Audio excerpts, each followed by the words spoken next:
Stop. হঠাৎ কারো চিৎকার শুনে আরিশা আর আমান নিজেদের নাচ বন্ধ করে। মাথাটা পিছনে ঘুরতেই দেখতে পেল সাদা রঙের থ্রি পিস পরিহিত শ্যাম বর্ণ এক মেয়েকে। হ্যাঁ, চিৎকারটা সেই দিয়েছে। আয়রা নিজের দুহাত দিয়ে খোলা চুলের উপরে কান চেপে ধরে দাঁড়িয়ে আছে, হাতে তার উপন্যাসের বই। আমান তাড়াহুড়ো করে ডাইনিং টেবিলের উপর থেকে নিজের ফোনটা নিয়ে গানটা বন্ধ করলো।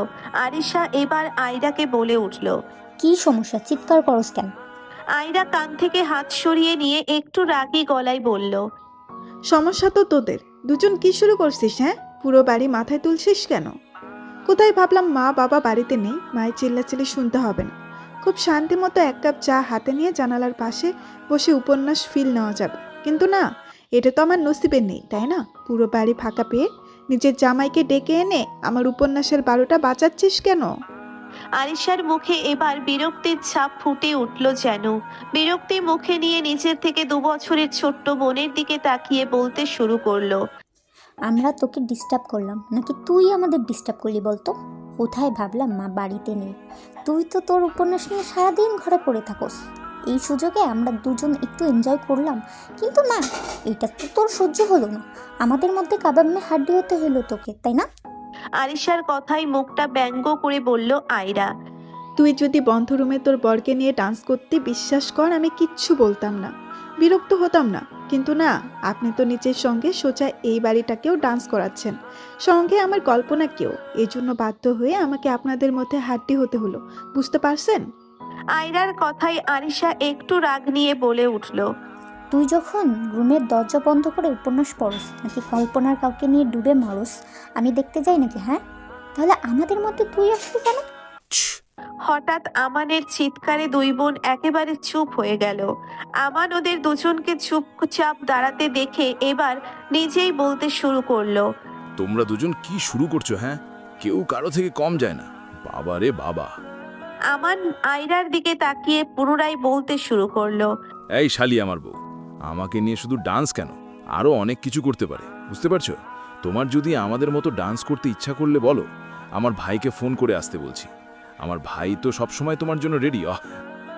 আপনাদের ডিস্টার্ব করার জন্য সরি ভাইয়া। আমানের কথায় এবার আয়রা মুখের আভায় সত্যি সত্যি পরিবর্তন দেখা গেল। আয়রা কথাটা বলে নিজের রুমের ভিতরে গিয়ে দরজাটা ভেতর থেকে বন্ধ করে দিল। আয়রার হঠাৎ এমন আচরণ করার কারণ আমান ধরতে না পারলেও আরিশা ঠিকই ধরতে পারল। তার বোনের মন খারাপের কারণটা। 2 বোনের সবসময় এমন টুকিটাকি ঝগড়া লেগেই থাকে, আবার কেউ কাউকে ছাড়া থাকতে পারে না। এই যে আয়রার হঠাৎ মন খারাপের কারণটা নিমেষেই আরিশা বুঝে গেল। আমান আরিশার দিকে তাকিয়ে ভ্রু কুঁচকে বলল, আইরা এভাবে চলে গেল কেন? বুঝলাম না, আমি তো শুধু মজা করলাম।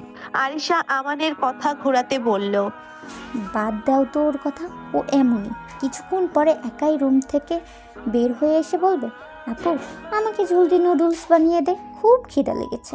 আরিশা কথাটা বলতে বলতে বন্ধ দরজার দিকে তাকিয়ে মুচকি হাসলো। আমান কিছুক্ষণ আরিশার হাসিটুকু মুগ্ধ চোখে দেখলো।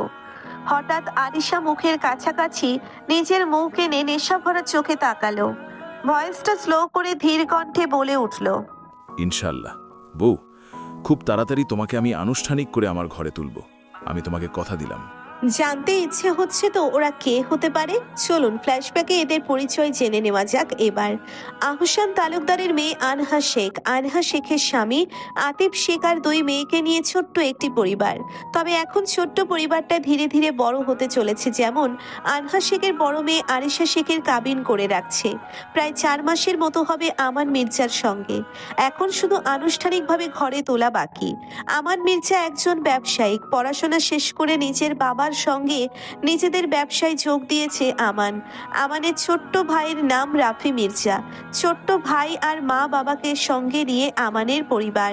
2 পরিবারের বড়রা জানে আরিশা আর আমানের ফ্যামিলির পছন্দে তাদের বিয়ে কাবিন করা হয়েছে, অথচ তাদের 4 বছরের প্রেম কাহিনী ছোটদের সবার কানে কানে। আজকে আনহা শেখ তার হাজবেন্ড আতিফ শেখকে সঙ্গে নিয়ে শপিং করতে বের হয়েছে। মূলত আনহা শেখ যেই দিন শপিং করতে বের হয় পুরো দিন লেগে যায় তার শপিং করতে, নিজেদের জন্য, সঙ্গে বাবার বাড়ির জন্য। এখন তো যোগ হয়েছে মেয়ের শ্বশুর বাড়ি।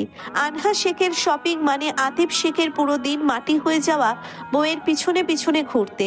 আনহা শেখ শপিং শেষ করে প্রথমে বাবার বাড়িতে উঠবে। একই শহরে বিয়ে হওয়ার কারণে বাবার বাড়ি প্রথমে পড়ে আনহা শেখের। বাবার বাড়ি থেকে শ্বশুর বাড়ি 6-7 মিনিটের রাস্তা হবে। মূলত মা বাবা বাড়িতে নেই। সেই সুযোগে আরিশা সকাল 10টায় আমানকে ফোন করে বলে, আজকে তোমার শ্বশুর শাশুড়ি বাড়িতে নেই। আমার শ্বশুরের ছেলে যদি আমাকে মিস করে থাকে তাহলে আসতে পারে। গোল্লায় যাক কাজ। আমি আসছি বউ, শুধুমাত্র 5 মিনিট ওয়েট করো, আমি আসছি। আমান সবে মাত্র নিজের বাড়ি থেকে নিজেদের গোডাউনের দিকে যাচ্ছিল, তখনই আরিশার ফোন আসলো। আরিশার ফোন পেয়ে ফোনের ওপাশ থেকে কথাগুলো বলল আমান। আমান ড্রয়িং রুমের সোফাতে বসে নিজের ফোন ঘাটাঘাটি করছে। আরিশা আমানের জন্য কিচেনে কফি বানাচ্ছিল। হঠাৎ আয়রা ঘরের দরজা খোলার শব্দে আমান দরজার দিকে তাকালো। আয়রা ঘর থেকে হাসি মুখে বের হয়ে আমানের দিকে একবার তাকিয়ে আবার কিচেনের দিকে তাকালো। আমান সোফায় বসে থাকা অবস্থায় হাসি দিয়ে ভ্রু নাচিয়ে আয়রাকে উদ্দেশ্য করে বলে উঠল। কি শালিকা, রাগ শেষ তাহলে? আয়রা হাসি মুখে কিচেনের দিকে এগিয়ে যেতে যেতে বলল, একদম ভাইয়া। ওই আরিশা আপু আমার ফোন করে বলল ভাইয়াকে সঙ্গে নিয়ে মামা বাড়ি যাইতে। আরাত রশ্মিরা মিলে পিকনিকের আয়োজন করছে। চলো চলো, দ্রুত চলো। কথাটা বলেই আরিশাকে তাড়া দিতে লাগলো আয়রা। আরিশা কফি হাতে নিয়ে এসে আমানকে কফিটা দিতে দিতে বলল, তা না হয় গেলাম, কিন্তু আমান আমাদের বাড়িতে এটা আম্মু কিভাবে জানলো? কথাটা বলে আয়রার দিকে প্রশ্নবোধক চাহনিতে তাকালো আরিশা। আয়রা আমানের দিকে এক নজর তাকিয়ে পুনরায় চোখ ঘুরিয়ে আরিশাকে বলে উঠল, আমি বলছি আম্মুকে এত প্রশ্ন না করে তাড়াতাড়ি চলো না, প্লিজ প্লিজ। আরিশা বোনের মুখে স্পষ্ট খুশির ঝিলিক দেখতে পেল। তার বোনটার মামা বাড়ির প্রতি টানের কারণটা ভালো করে জানা। সবসময় মেয়েটা তালুকদার বাড়িতে যাওয়ার কোনো না কোনো সূচনা বের করবে। এই যে কিছুক্ষণ আগে যে মেয়েটা মন খারাপ করে ঘরের দরজা আটকে দিল, এখন মামা বাড়ির যাওয়ার কথা শুনতে চোখে তার কাউকে দেখার ছটফটানি ভেসে উঠছে। কাউকে দেখার আশায় মুখে তার হাসির উল্লাস খেলে যাচ্ছে। আসসালামু আলাইকুম ওয়া রাহমাতুল্লাহি ওয়া বারাকাতুহু। মামুনি। রাবিয়া তালুকদার কিচেনের দিকে যাচ্ছিলেন। দরজা দিয়ে আমান আরিশা আয়রাকে আসতে দেখে ওদের তিনজনকে দেখে দরজার সামনে দাঁড়িয়ে পড়লেন। আমান রাবিয়া তালুকদারকে দেখে হাসি মুখে সালাম দিয়ে উঠল। আমানের সালাতের উত্তরে রাবিয়া তালুকদার, ওয়ালাইকুম সালাম ওয়া রাহমাতুল্লাহি ওয়া বারাকাতুহু। কেমন আছো আমান বাবা? তোমার আব্বু আম্মু কেমন আছে? জি আলহামদুলিল্লাহ, সবাই ভালো আছে মামুনি। আপনি কেমন আছেন? আলহামদুলিল্লাহ বাবা, অনেক ভালো। রাবিয়া তালুকদার হাসি মুখে কথাটা বলে আরিশার দিকে তাকিয়ে বলে উঠলেন, আরিশা মা, আমান বাবাকে নিয়ে উপরে গিয়ে ফ্রেশ হও, আমি ঠান্ডা পানি পাঠিয়ে দিচ্ছি। মামুনি এত ব্যস্ত হতে হবে না, মাত্রই শ্বশুরবাড়ি থেকে খেয়ে আসলাম। আমান মুচকি হেসে কথাটা বলে ওদিকে তাকিয়ে পুনরায় বলল, বাকি সবাই কই মামুনি? কাউকে দেখছি না যে। মামুনি আমি উপরে গেলাম। আয়রা ওদের কৌশল বিনিময় করার মধ্যে কথাটা বলে কারো উত্তরের আশায় না থেকে সিঁড়ি বেয়ে উপরে গেল। আরিশা বুকের সঙ্গে দুহাত ভাঁজ করে দাঁড়ালো। এক গ্রামে মামাবাড়ি হওয়ায় দুই বোন যখন তখন এ বাড়িতে ও বাড়িতে যাওয়া আসা চলে। তবে আরিশার থেকে আয়রাকে একটু বেশিই দেখা যায়। দু বোনের মামাবাড়ির আনাচে কানাচে সব চেনা। ওদের দেখলে যে কেউ ভাববে ওরা তালুকদার বাড়ির মেয়ে। আদিবা তালুকদার নিজের রুম থেকে আমানদের কথা শুনতে পেয়ে রুম থেকে বের হতে হতে বললেন, আরে আমান বাবা যে, কেমন আছো আমান বাবা? আমান আদিবা তালুকদারের দিকে হাসি মুখে এগিয়ে এসে বলল, আলহামদুলিল্লাহ মামুনি, আপনি কেমন আছেন? আলহামদুলিল্লাহ বাবা। এদের কথোপকথনের মধ্য দিয়ে আরিশা মুখটা অভিমানী সুরে বলে উঠল, মামুনি, তোমাদের এই পরিচয় পর্বগুলো শেষ হয়ে থাকলে আমরা কি উপরে যেতে পারি? রাবিয়া তালুকদার আরিশার কথায় আরিশার দিকে এগিয়ে এসে আতুরে হাত দিয়ে আরিশার মুখটা উপরে তুলে বললেন, ওই দেখো মেয়ের কথা, আমাদের মেয়ের কি হিংসে হচ্ছে নাকি? আরিশা মন ভার করে বলে উঠল, তো হবে না, আসার পর থেকে শুধু আমান আমান আমান। আমি কি জলে ভেসে আসছি? রাবিয়া তালুকদার মুচকি হেসে এগিয়ে এসে বললেন, তা হবে কেন আরিশা মা? আমান বাবা তো নতুন নতুন আমাদের বাড়িতে আসছে, তাই না বলো? হয়েছে হয়েছে, আর বলতে হবে না। বিচ্ছুগুলো কই? ওদের তো দেখছি না। ওরা সবগুলো আরাতের রুমে। যাও, জামাইকে নিয়ে উপরে যাও। ঠিক আছে মামুনি। আসসালামু আলাইকুম দুলাভাই। আমান আর আরিশা আরাতের রুমের সামনে আসতেই আহিন আলভি একসঙ্গে চিল্লিয়ে সালাম দিল আমানকে। ওয়ালাইকুম আসসালাম বিচ্ছুগণ, কেমন আছো বিচ্ছুগণ? আলহামদুলিল্লাহ দুলাভাই, আপনাকে দেখে মনটা আরও বেশি ভালো হয়ে গেল। আজকে আড্ডা জমে যাবে। আমাদের দুলাভাই এসে পড়ছে। এই আহিন, আমাদের দুলাভাইকে তাড়াতাড়ি বসার জায়গা করে দে। আরাত বিছানা থেকে নামতে নামতে কথাগুলো বলে নিজের জায়গায় আমানকে বসার জায়গা করে দিল। তখনই রশ্মি নিচ থেকে হাতে ঠান্ডা পানি নিয়ে এসে পানির গ্লাসটা আমানকে এগিয়ে দিল। ভাইয়া আপনার পানি কাকিমণি পাঠালো। থ্যাংক। ওয়েলকাম ভাইয়া। রশ্মি নিজের বাড়ি থেকে একদম গোসল করে ফ্রেশ হয়ে আরাতদের বাড়িতে আসতেই রাবেয়া তালুকদার পানির গ্লাসটা রশ্মির হাতে তুলে দিয়ে বললেন, আরিশা আমান আসছে, আর পানিটা উপরে গিয়ে আমানকে দিতে। রশ্মি আরিশার পাশে গিয়ে দাঁড়াতে দাঁড়াতে বলল, আপু, আয়রা আপু, আপুকে তো দেখছি না, তোমাদের সঙ্গে আসে নাই? আরিশা রশ্মির কথাই উত্তর করলো, এসেছে তো, আয়রা আসবে না এটাও আবার জিজ্ঞেস করছিস? দেখ, হয়তো আনাস ভাইকে জ্বালাতে ভাইয়ার রুমে উকি দিচ্ছে। কথাটা বলতেই রুমের সবাই একসঙ্গে হেসে উঠল। এই রুমে কি চাই? আয়রা আনাসের রুমে আনাসকে খুঁজে না পেয়ে রুমের মাঝখানে দাঁড়িয়ে এদিক ওদিকে তাকিয়ে নিজে নিজেই মনে মনে ভাবছে রুমটা কতটা সুন্দর, একদম রুমের মালিকটার মতো সুন্দর, পরিপাটি, একদম গোছানো। আজকবি কথাগুলো ভেবে মুখটা বেঁকে মনে মনে পুনরায় বলে উঠল, মানুষার রুম সুন্দর হয়ে কি হবে? যে ছেলে একটা মেয়ের চোখের ভাষা বুঝতে পারে না, সে আর কিসের গুছানো? কথাগুলো ভাবনার মধ্যে হঠাৎ পুরুষালী কণ্ঠ কানে পড়তেই আয়রা হকচকিয়ে উঠল। ভয়েস শুনে চিনে ফেলল কণ্ঠের মালিক কে হতে পারে। আয়রার মুখে নিমেষেই হাসি ফুটে উঠল। হাসি মুখ নিয়ে পিছনে ফিরতে দেখলো আনাস বিরক্ত মুখে প্রশ্নবোধক চাহনিতে তাকিয়ে আছে আয়রার দিকে। আনাসের পাশাপাশি পিঠে গিটার নিয়ে আশিক দাঁড়িয়ে, ওদের থেকে কিছুটা দূরে হাবিব দাঁড়িয়ে। আনাস পুনরায় বলে উঠল, কি হলো, এই রুমে কেন এসেছিস? দুটো ছেলের সামনে আনাসের কথায় উত্তর কি দিবে ভেবে পেল না আয়রা।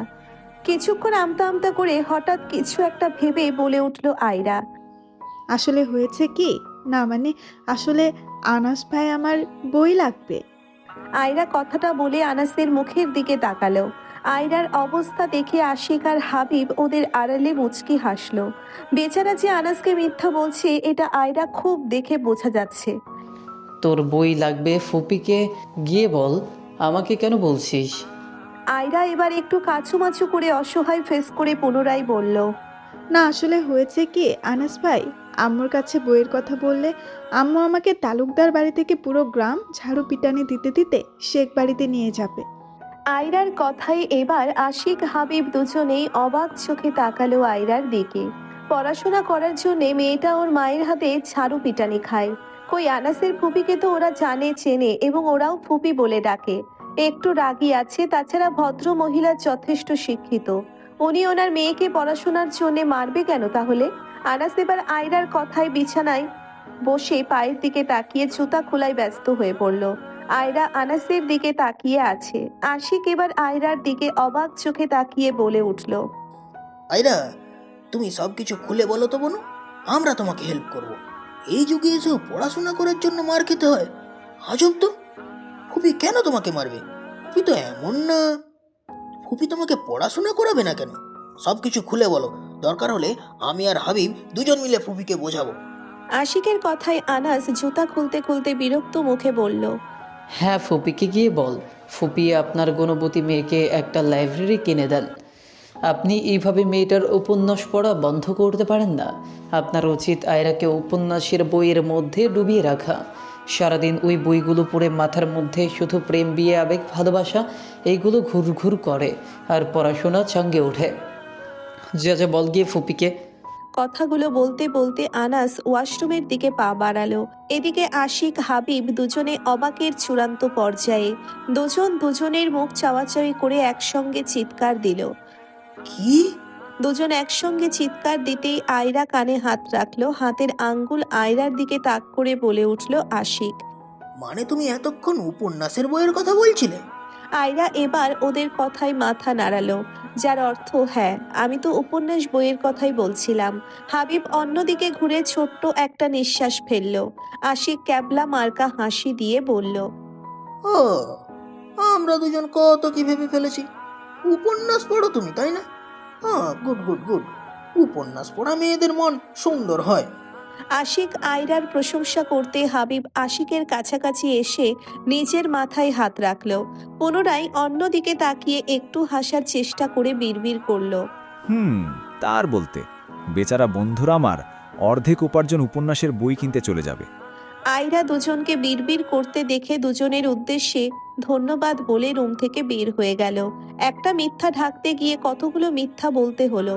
আয়রা তো শুধু একটা বাহানা দিতে চেয়েছিল আনাসের সঙ্গে একটু কথা বলা যায়। সময় বিকেল 5টার। ঘরে তালুকদার বাড়ির পুরো ছাদ জুড়ে হইচই মাতিয়ে উঠছে বিচ্ছু বাহিনী আড্ডায়। বিকালে সবাই মিলে একসঙ্গে হইচই করে খাবার শেষ করে সবার গন্তব্য এখন খোলামেলা ছাদে। সব ধরনের গল্প পড়ুন এখন রোমান্টিক গল্প অ্যাপসে। প্লে স্টোরে গিয়ে রোমান্টিক গল্প লিখে সার্চ করলেই পেয়ে যাবেন। সম্পূর্ণ ফ্রিতেই গল্পগুলো পড়তে পারবেন।